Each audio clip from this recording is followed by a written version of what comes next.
안녕하십니까, 형암입니다.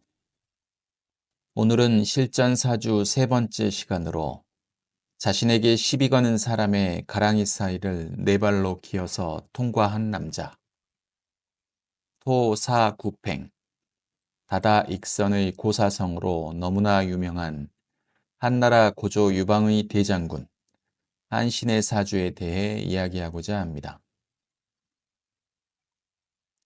한신의 스토리는 사마천의 사기 열전 중 32번째로 회음 후 열전으로 전해지고 있습니다.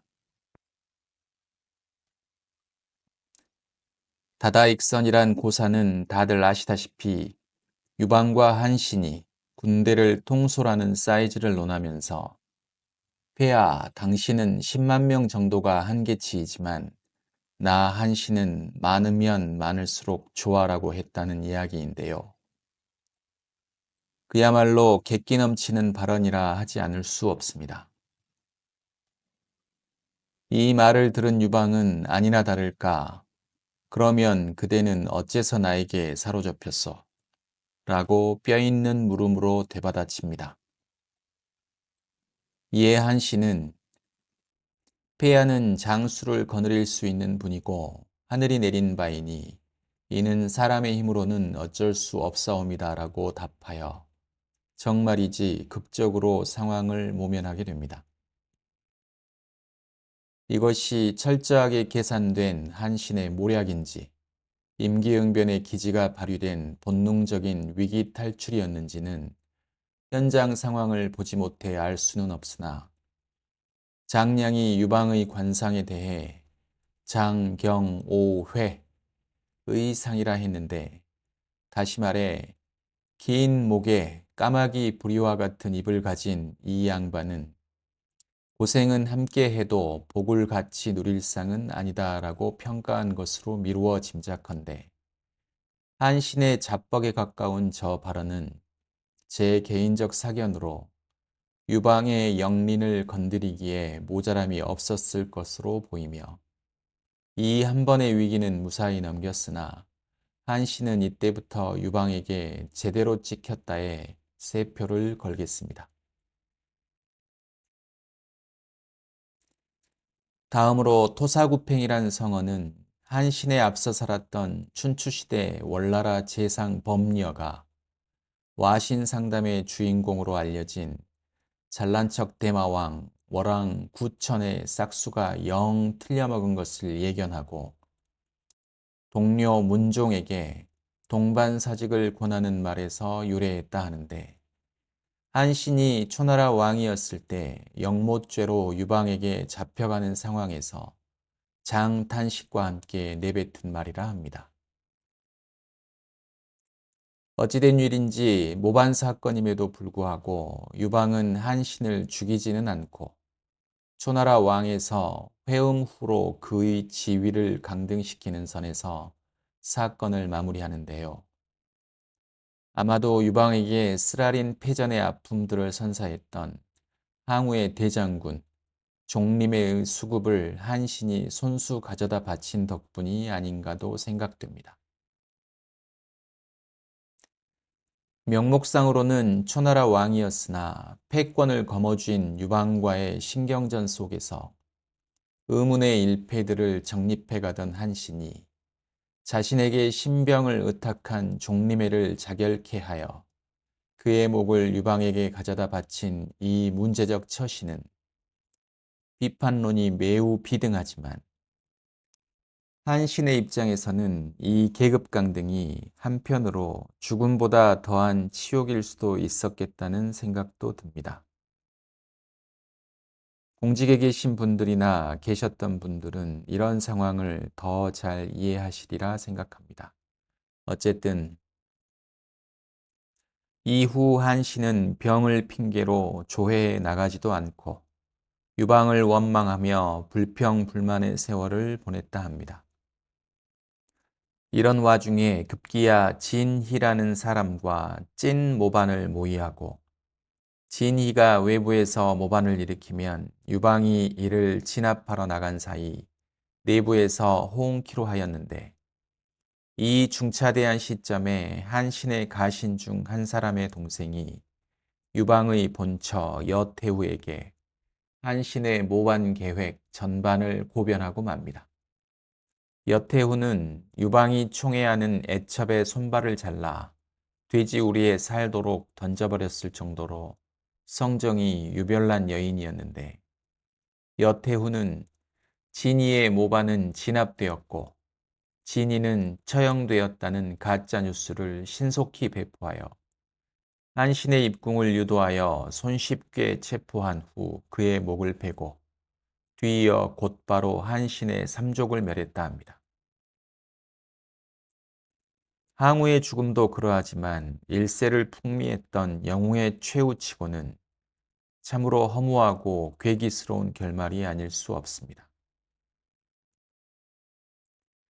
한나라 창업 특등 공신의 삼족까지 멸한 것을 보면 평소의 악감정들이 한 켜 한 켜 무더니도 쌓였음을 짐작할 수도 있겠는데, 한신은 목이 떨어지려는 그 찰나 가족은 건드리지 않겠지라고 생각하지는 않았는지, 가족들은 이 무슨 얄궂은 운명인지, 내가 죽고 나면 당신도 뒤따라 망할 것이다 라고 한 종림회의 일갈은 안타깝게도 정확히 현실이 되었습니다. 회음 후 한신은 마지막 일성으로 괴통의 계책을 쓰지 못한 것이 안타깝구나. 아녀자에게 속은 것이 어찌 운명이 아니랴 라고 한탄했다 합니다. 여기서 괴통이란 사람의 원래 이름은 괴철로, 열전이 쓰여진 사마천 당대에 한 무제의 이름이 유철이었으므로 이를 피하기 위해 사마천이 괴통이라 했다 합니다. 그리고 괴통의 계책이라 함은 한신이 제나라를 수중에 넣은 다음 괴통이 한신에게 진언했다는 다음 내용을 말합니다. 신하의 자리에 있으면서 군주를 떨게 하는 위세를 지니고 더 이상 큰 상을 받을 수도 없거니와 명성을 천하에 떨치고 있으니 당신은 매우 위태로운 지경에 있습니다. 그러니 당신은 수많은 병사를 거느리고 강대한 제나라에 의지하여 연나라와 조나라를 복종시키고 백성이 바라는 대로 서쪽으로 가서 한나라와 초나라의 싸움을 끝내게 하여 백성들의 생명을 구해준다면 천하는 바람처럼 달려오고 메아리처럼 호응할 텐데 누가 감히 당신의 명령을 듣지 않겠습니까? 즉 제갈공명의 천하삼분지계 한참 이전에 이미 괴통표 천하삼분지계를 한신에게 간곡하게 건의한 것인데, 이에 한신은 차마 결단을 내리지 못했다고 합니다. 한왕은 자기 수레에 나를 태워주고 자기 옷을 나에게 입혀주었으며 자기 먹을 것을 나에게 먹여주었다. 내가 어떻게 이익을 바라고 의리를 저버릴 수 있겠는가? 그리고 내가 공이 많으니 한왕이 설마 제 나라를 빼앗을 리가 있겠소라고 말했다 합니다. 이러한 우유부단함과 유약함은 야전, 즉 필드에서 대군을 일사불란하게 지휘하여 수많은 전투에서 항우에게 좌절을 맛보게 했던 대장군 한신이라고는 도저히 상상도 할 수 없는 인성의 약점이었다 하겠습니다. 우물쭈물하다 내 이럴 줄 알았지라는 영국의 극작가 버나드 쇼의 묘비명이 생각나는 장면이 아닐 수 없습니다. 이러한 한신의 헛된 기대가 물거품이 되는 데까지는 그리 오랜 시간이 걸리지 않았습니다. 유방과 한신의 연합군이 해야에서 마침내 숙적 항우를 처리하고 나자 유방은 그 즉시 제나라 군대를 제압해버렸고 한신을 제나라 왕에서 해촉하고 초나라 왕으로 정근 발령을 내버립니다. 이미 대세가 완전히 유방 쪽으로 기울어져 버린 것이죠. 누구를 원망하고 누구를 탓하겠습니까? 사마천은 회음 후 열전을 다음과 같이 마무리합니다. 내가 회음에 갔을 때 회음 사람들이 나에게 하는 말이 한신은 평민일 때에도 그 뜻이 보통 사람과는 달랐다고 한다. 만약 한신이 도리를 배워 겸양한 태도로 자기 공로를 뽐내지 않고 자기 능력을 자랑하지 않았다면 한나라에 대한 공훈은 주공, 소공, 태공망 등에 비할 수 있고 후세 사당에서 제사를 받을 수 있었을 것이다. 이렇게 되려고 힘쓰지 않고 천하가 이미 안정된 뒤에 반역을 꾀했으니 온 집안이 멸망한 것은 당연하지 않은가.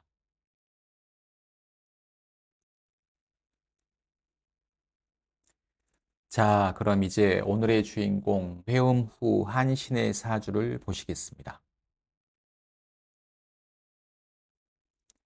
자, 이 사주가 사주첩경 제6권 제13장 일장 당관 편에 실린 회음 후 한신의 사주입니다.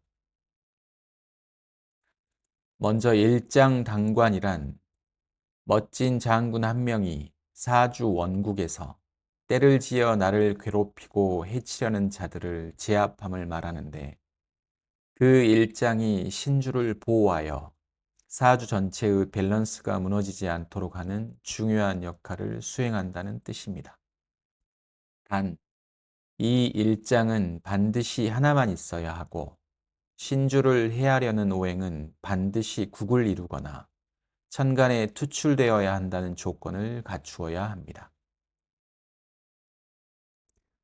먼저 이 사주에 대한 자강 선생의 해설을 보시면 이 사주는 을묘일 절록격을 이루고 있는데 편관이 병명한 중 원신 신금이 연상에 투출하여 더욱 강하다. 다행히 정화를 득하여 무리를 이룬 관사를 제하니 귀한데 가라사대 일장당관의 군사 자복이 되어 장병이 다다 익선격이 되어 있다. 화운의 대업을 성취하였다가 임진 수양에 들자 식신이 피탈되어 칠사를 제하지 못하므로 몸이 상하고 말았다. 이 사주는 형장의 이슬로 사라진 옛날 중국의 참모장으로 유명하였던 한신의 사주이다. 다음으로 제가 살을 붙여보자면 첫째, 을묘일주 절록격이란 간여지동으로 을목이 묘목에 근하여 뿌리가 튼튼하므로 한신은 은근히 자부심이 강하고 자기만의 색깔이 뚜렷하여 절대로 호락호락한 성격은 아니었을 것으로 생각됩니다. 그리고 사주의 프레임이 단정하고 밸런스가 잘 잡혀있는 중 록이 튼튼하므로 복록이 두터웠던 것으로 생각됩니다. 둘째로 연간 신금이 월지 유금에 뿌리를 두어 평관, 즉 금기운의 세력이 강맹하여 신주 을목을 호시탐탐 위협하고 있습니다. 셋째로 6월에 해가 떨어지는 유시이므로 즉 서리빨 같은 한기 속에서 굳이 물상론을 끌어오지 않더라도 을목 입장에서는 정화가 그 자체로 온기를 불어넣어주는 귀하디 귀한 귀인 그 자체이고 또 을목의 생을 받은 정화는 화극금으로 강대한 관성, 즉 금의 세력을 견제하여 신주를 보호하고 돕는 유일한 오행입니다. 넷째, 금기운들의 서늘한 한기 속에 정화가 한편으로 위태로워 보이나 지지유금은 정화의 생지로 이 또한 오묘한 조합입니다. 정화가 생지를 깔아 꺼질 듯 꺼지지 않으니 명주의 정신력, 즉 근성이 강하고 그 성정이 고상합니다. 다섯째, 따라서 이 사주에서는 정화가 일장이 되는 것인데 소위 용신이라는 용어가 이 일장에 매우 합당하고, 용신이란 용어가 어렵거나 부담스러우시면 그냥 편하게 이 사주에서 가장 중요한 오행이 정화라고 생각하시면 될 듯합니다. 여섯째, 일장당관의 군사자복이란 일장이 신주를 보호하여 사주 전체의 밸런스를 유지하고 삿된 무리들이 스스로 엎드려 항복해야 한다는 뜻입니다. 일곱째, 또한 사주에서 가장 중요한 글자인 정화는 식신이므로 한신이 매우 바지런하고 자기를 잘 표현하는 성격이었음을 알 수 있고, 여덟 번째, 식신은 또한 아랫사람, 즉 부하를 뜻하니 정화가 또렷할 때는 아랫사람 복이 있어 용병에 매우 능하였음과 연결시킬 수 있겠고, 반대로 임진대운에 접어들어 정화가 그 본래의 순 기능을 상실하자 아랫사람의 배신으로 참수되고 멸문지화를 당하였다고 보여집니다. 아홉 번째, 당연히 용신인 일장 정화를 보강하는 화대운에 관성인 금기운을 제압하여 탄탄대로 화려한 관운을 누리며 일세를 풍미하였고, 덤으로 화대운의 목화통명까지 이루어지므로 금상첨화였다 하겠습니다. 이를 물상론으로 통변하자면 태양이 서리와 한기를 걷어내고 을목, 즉 약초를 키워 그 향이 천리만리에 퍼졌다라고도 해석할 수 있겠습니다. 열 번째, 임진대운을 수운으로 봐야 하는가 하는 의문이 있지만 자강 선생의 말씀대로 큰 틀에서 수운이라고 보고, 이 수운이 오면 금생수, 수생목, 목생화로 사주가 요통이 되어 신주에게 좋은 대운일 것으로 보여지지만 가만히 들여다보면 그렇지 않습니다. 찬설이가 내리는 6월의 을목이라 수기운이 잠옷 부담스럽고 일장 정화가 천간길이 정임합으로 합거되어 사라지게 되면서 식신이 상하게 되어 병권을 빼앗기고 동시에 유능한 부하들을 잃게 되었다고 보여지며, 정화가 사그라들면서 고삐가 풀린 금기운들이 일제히 묘유충으로 일주를 공격하여 매우 불미하고, 월지유금 또한 진토가 묶어버려 사면초가와 같이 매우 답답한 상황에 놓이게 된 것에 합하여 진토가 연간 신금을 생하고 정화의 남은 기운마저 방전시켜 버리므로 이래저래 전체적으로 상황이 매우 좋지 않습니다. 11번째, 연주에 편관이 투출되어 어렸을 때 꿈이 남달랐다는 사마천의 기술과 일치하며 운시도 신금 정관이므로 입신양명에 대한 집념과 포부가 원대했던 것으로 보여집니다. 이 사주는 음팔통 사주의 전형으로 음기운이 사주 전체를 지배하고 현침살까지 매우 도드라져서 자리가 사람을 만든다는 이야기도 있지만 대범함이 없었다고 보기보다 그 대척점에 있는 꼼꼼하고 세밀한 성격의 장점이 더욱 부각되었던 것으로 생각됩니다. 즉, 자체 발광보다는 반사체로서의 삶이 이 사주에 더 어울리지 않았나 하고 생각해 봅니다. 다시 말해 참모로서의 공은 주군과 조직에 돌리고 과는 자신이 떠 안으면서 사마천의 말대로 자세를 낮추었어야 했다 생각합니다. 저는 개인적으로 회음 후 열전을 읽을 때마다 다음 장면이 가장 인상에 남습니다. 한신이 군사들을 거느리고 조나라 평정에 나섰을 때 그 유명한 배수의 진을 치는데요. 전투가 끝나고 부하들이 한신에게 묻습니다. 물을 등지고 진을 치라 하시기에 저희는 마음속으로 받아들이지 않았습니다. 그러나 마침내 이겼으니 이것은 무슨 전술입니까? 이에 한신이 다음과 같이 답합니다.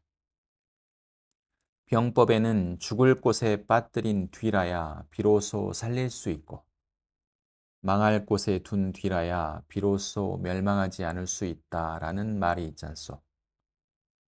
내가 평소부터 사대부들을 길들여 따르게 할 수 있었던 것도 아니고 시장 바닥에 있는 사람들을 몰아다가 싸우게 한 것 같으니 그 형세를 죽을 땅에 두어 저마다 자신을 위하여 싸우게 하지 않고 살 수 있는 곳에 두었다면 모두 달아날 터인데 어떻게 이들을 쓸 수 있었겠소? 이 말을 듣고 장수들이 모두 탐복했다 합니다. 이처럼 야전에서는 신통하게도 인간을 알고 잘 활용하였던 한신이 실제 정치에서는 왜 그렇게 허술했는지 참 인생은 모를 일입니다. 독일 박재환 선생께서 자주 하셨다는 말씀이 떠오릅니다. 이 또한 팔자소관이라. 이번 영상은 이것으로 마치겠습니다. 시청해 주셔서 감사합니다.